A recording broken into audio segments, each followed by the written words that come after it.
자, 그 다음 슬라이드 한번 볼까요? 이제 실제로 이거예요. 프로젝트 2025가 폴 댄스가 만든 프로젝트 페이퍼워크의 핵심적인 내용이 이런 겁니다. 400명의 외부 전문가가 만들었어요. 이 페이퍼워크를.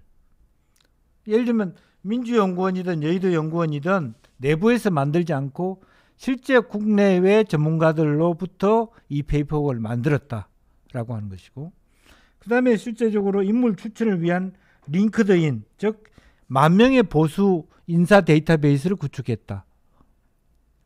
지금 이걸 누가 하고 있죠? 말하자면 한동훈 대표가 대선을 나온다 그러면 같이 일할 사람에 대한 데이터베이스를 구축하고 있나요? 제가 옛날에 그랬습니다. 보니까 이명박 대통령이 준비를 잘했더라. 내가 느낄 때. 그건 뭐였습니까? 이명박 대통령이 바로 직전에 서울시장 할 때 보니까 서울연구원장, 문화재단 이사장, 복지재단 이사장을 그런 사람으로 앉혔더라. 그런 사람을 앉히는 게 뭘 의미합니까? 이명박이 대통령 되면 이 사람이 복지부 장관 되겠네? 이 사람이 문화부 장관 되겠네? 이런 걸 느낄 수 있게 해주는 거예요. 이미 섀도우 캐비넷을 가시화시킨 거죠. 근데 그런 부분에 대한 준비가 있습니까? 제 눈에 보이는, 현재 눈앞에 보이는 한국 지금 조기 대선 판에 뛰어들겠다는 사람들에게 그런 게 보입니까? 그런 질문을 하는 겁니다. 그리고 아까 제가 이미 말씀드렸습니다만은 대통령과 함께 일할 수 있는 사람들에 대한 연수를 하고 있습니까? 그래서 제가 정치학교 하라는 게 단순히 우리들 정치 교육시키라는 얘기가 아니라 함께 일할 사람을 연수를 시키고 있어요. 그 페이퍼워크에 하면.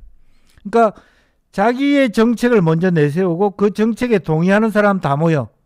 그리고 원하는 사람은 자기가 신고해서 연수를 신청합니다. 그럼 왜 연수를? 난 대통령실에서 일하고 싶어요. 나는 한동훈이 대통령 되면 대통령과 함께 일하고 싶어요. 라는 자발적 참여자를 받는다는 거예요.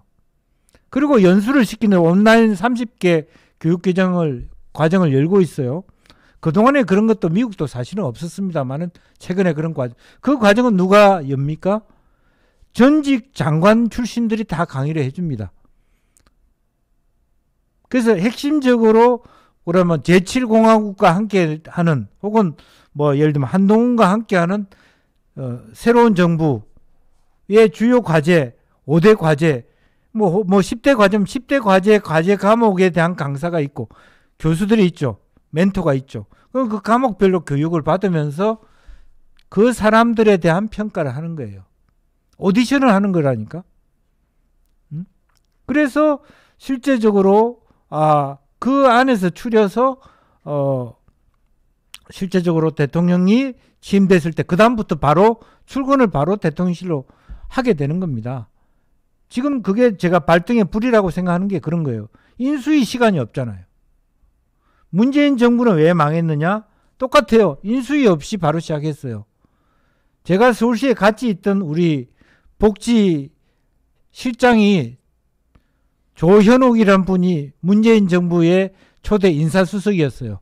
인사수석으로 역할을 하나도 못했습니다. 왜? 바로 업무가 시작됐잖아요. 각 수석별로 자체적으로 조달했다니까. 바로 인사검증 없이 자체적으로 사람을 썼어요. 그 안에 어떤 사람이 있는지 아무도 검토되지 않았어요. 저는 오히려 마지막에 인사수석이 곤욕을 당했을 때 참 안타깝게 느꼈어요. 자기 책임이 아닌데 자기가 덤태기를 쓴 꼴이에요. 이제 그런 부분이 지금 현재 아마 4개월, 5개월 대선 이후에 바로 일어날 일이라 나는 걱정이 앞섭니다. 그리고 이제 이 페이퍼에서 뭘 하냐면 딱 대통령 되고 난 다음에 6개월간 뭘 할 것인가를 미리 쫙 써놨어요. 초기에 해야 될 일들. 이제 그런 정도의 체계적인 접근을 가지고 접근해야 된다. 얄밉기는 하지만 사실 앞뒤가 안 맞죠. 홍준표 대구시장 앞뒤 안 맞습니다. 말로는 윤 대통령이 탄핵이 안 됐으면 좋겠다 그러면서도 다른 말로는 장이 섰는데 안 나갈 수 있나? 제일 먼저 대선 후보서는 앞뒤 다른 얘기잖아요. 근데 나 한동훈도 좀 뻔뻔했으면 좋겠어. 어쩔 수 없다. 결과를 지켜봐야 되지만 어떤 상황에 대해서 플랜 B를 준비해야 되지 않느냐. 그런 것이 지금 현재 뭐 여야 할 것 없이 만들어 가야 될 지점입니다. 우리 뭐 젊은 변호사들 중심으로 언더 뭐 73 스튜디오 이렇게 이제 여기도 이제 그 언더 73에 대한 한동훈 대표를 지지하는 그런 부분입니다만은 이제 단순히 세대 교체의 문제가 아니라 언더 73에서 앞과 다른 정책을 내놔야지 내용이 쓰는 거죠. 그러니까 상징적으로 세대 교체다의 의미보다는 실제적으로 정책의 세대 교체, 세상을 보는 눈이 이렇게 다르다는 것을 정책적으로 내놓을 필요가 있다.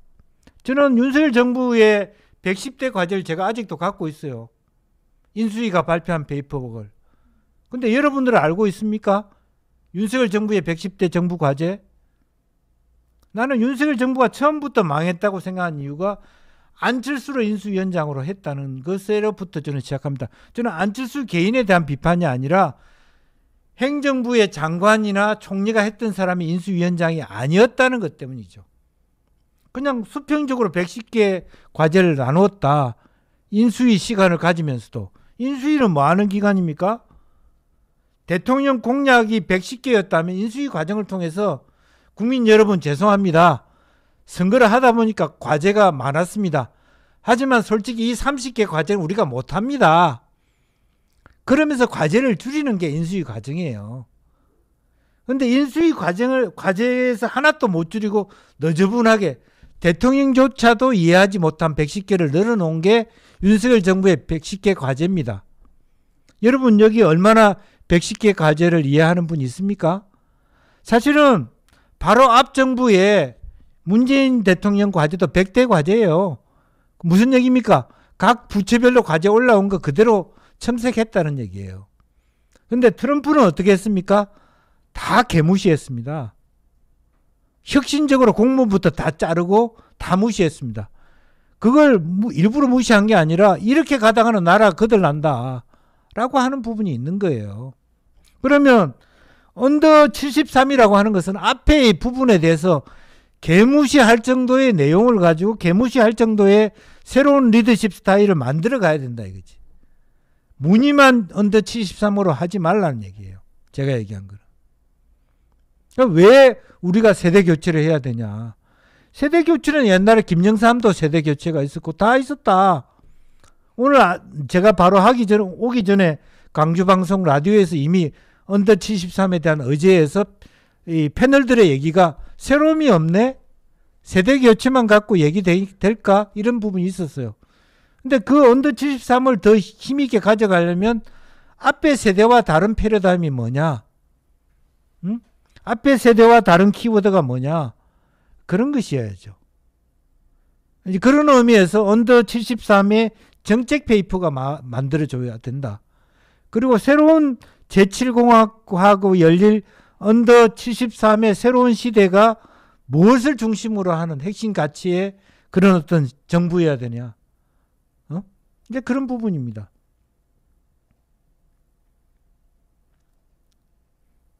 그래서 그러한 그 과정들을 한번 우리가 좀 반추해 보자. 지금도 늦지 않았다. 왜냐하면 다른 사람이 앞서 있는 사람이 아무도 없어요. 지금 해도 돼요.